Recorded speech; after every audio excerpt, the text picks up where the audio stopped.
ഇളം പ്രായത്തിലുള്ള കുട്ടികളിലെ ഉറങ്ങിക്കിടക്കുന്ന കലാവിരുതുകൾ പ്രദർശിപ്പിക്കാനുള്ള ആരോഗ്യകരമായിട്ടുള്ളൊരു മത്സരവേദി.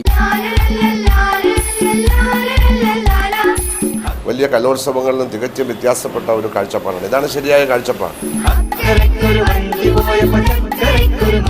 കേരളത്തെ സംബന്ധിച്ചിടത്തോളം ഇത്രയും പുതുമയാർന്ന ഒരു പരിപാടി എന്നതിലും കിഡ് ഷോ വളരെ ശ്രദ്ധയാകർഷിക്കുന്ന ഒന്നായി മാറിക്കൊണ്ടിരിക്കുകയാണ്.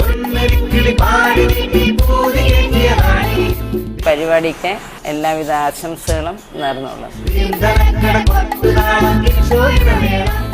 എല്ലാ കുട്ടികളും അതിനേക്കാൾ ഉപരി അവർക്ക് പ്രോത്സാഹനം നൽകുന്ന മാതാപിതാക്കളെയും ഈ വേദിയിലേക്ക് ഞങ്ങൾ സ്വാഗതം ചെയ്യും.